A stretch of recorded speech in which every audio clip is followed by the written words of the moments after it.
Friends, welcome back to mass bus. Today special వచ్చేసి colour rice అండి. దీన్ని పలావ్ అని, కుష్కా అని కూడా అంటారు. చికెన్ గ్రేవీలోకి, మటన్ గ్రేవీలోకి పలావ్ అన్నం చాలా బాగుంటుంది. ఫస్ట్ ఒక గిన్నె పెట్టేసుకొని అందులో ఆయిల్ వేసేసుకొని, ఆయిల్ హీట్ అయిన తర్వాత ఒక మీడియం సైజ్ ఆనియన్ని పొడవుగా ముక్కలుగా కట్ చేసుకొని వేసుకోవాలి. తర్వాత మన ఇంట్లో ఉన్న బిర్యానీ స్పైసెస్ ఇలాచీ, చెక్క, లవంగము, మరాఠీ మొగ్గ, జాజికాయ, జాపత్రి అండ్ స్టార్ అనైస్, బిర్యానీ ఆకు ఇవన్నీ యాడ్ చేసేసుకోవాలి. ఇవన్నీ వేసిన తర్వాత మంచిగా కలుపుకోవాలి. ఒక 3 లేదా 4 పచ్చిమిరపకాయలని హాఫ్ స్లిట్ చేసుకొని వేసుకోవాలి. తర్వాత మెయిన్ హైలైట్ వచ్చేసి పలావ్ అన్నంకి మెయిన్ అల్లం వెల్లుల్లి పేస్ట్ అనమాట. ఇది హోమ్ మేడ్ అల్లం వెల్లుల్లి పేస్ట్ ఒక 2 టేబుల్ స్పూన్స్ యాడ్ చేసుకొని పచ్చివాసన పోయేంత వరకు వేగించిన తర్వాత ఒక 2 టేబుల్ స్పూన్స్ ఆఫ్ ధనియాల పొడి వేసుకోవాలి.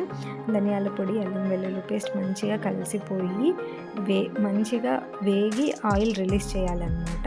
కొంచెం కలర్ కూడా చేంజ్ అవుతుంది. కలర్ చేంజ్ అయ్యి ఆయిల్ రిలీజ్ చేసిన తర్వాత మనం ఒక ఆనియన్ని పొడవుగా కట్ చేసి పెట్టుకొని ఇందులో వేయాలి. ఇవన్నీ మంచిగా కలిసిపోయి మంచిగా ఫ్రై అయ్యి ఇదే అన్నమాట మనకు రైస్కి మసాలా. సో ఇవన్నీ మంచిగా వేగిన తర్వాత మనం ఆల్రెడీ బియ్యం నానబెట్టి పెట్టుకొని ఉంటాము. ఒక గ్లాస్ బియ్యంకి 2 గ్లాసులు వాటర్ లాగా తీసుకోవాలి, 1:2 రేషియోలో.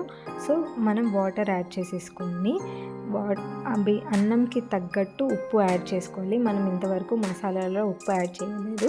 సో ఈ వాటర్ యాడ్ చేసిన తర్వాత నీళ్ళకి తగ్గట్టు ఉప్పు యాడ్ చేసుకోవాలి. మనకు రైస్కి ఉప్పు కూడా పట్టాలి కాబట్టి వాటర్ టేస్ట్ చేసినప్పుడు కొంచెం ఉప్పగా అనిపించాలి. అప్పుడు రైస్కి పర్ఫెక్ట్గా ఉప్పు అనేది సరిపోతుంది. ఇలా వాటర్ యాడ్ చేసిన తర్వాత వాటర్ బాగా బాయిలింగ్ పాయింట్ దాటేసి పొర్లుతున్నప్పుడు మనం నానబెట్టి పక్కన పెట్టుకున్న బియ్యం యాడ్ చేయాలి. వాటర్ అన్నీ ఉంచేసి ఉట్టి బియ్యం యాడ్ చేసేసి ఇంకా ఎసురికి పెట్టినట్టే అనమాట. సో ఇలా బియ్యం అన్నీ యాడ్ చేసేసి మనం మూత పెట్టేసి మధ్య మధ్యలో కలుపుకుంటూ ఉడికించుకోవాలి. ఇంకా మనం మామూలుగా అన్నం వండుకున్నట్టే అనమాట. ఇలా చేస్తున్నప్పుడు చాలా స్మెల్ వస్తుందన్నమాట. చికెన్ గ్రేవీలో కానీ, మటన్ గ్రేవీలో కానీ అన్నం చాలా బాగుంటుంది.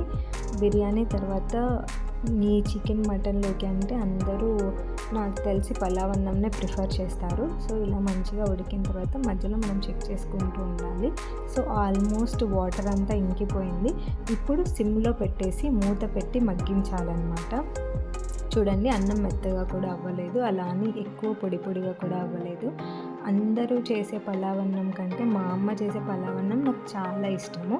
సిమ్లో పెట్టి మగ్గించేసుకుంటే మన పలావ్ అన్నం రెడీ అయిపోయినట్టే ఫ్రెండ్స్. ఎంతమందికి బిర్యానీ తర్వాత పలావ్ అన్నం ఫేవరెటో కమెంట్ చేయండి. సో ఒకసారి చెక్ చేసేసుకుందాము. అడిగేమంటలేదు, మంచిగా మగ్గిపోయింది, వాటర్ కూడా ఏం లేవన్నమాట.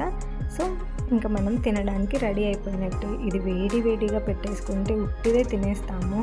తర్వాత గోంగూర, దాల్చా, చికెన్, మటన్ ఇలా అన్ని కాంబినేషన్స్లో బాగుంటుంది ఇది.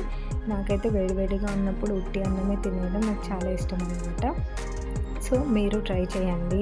అన్ని వెజ్ వాళ్ళకి, నాన్ వెజ్ వాళ్ళకి అందరికీ చాలా ఇష్టమైన రెసిపీ అండ్ కాంబినేషన్ రెసిపీ కాబట్టి అందరూ ట్రై చేయొచ్చు.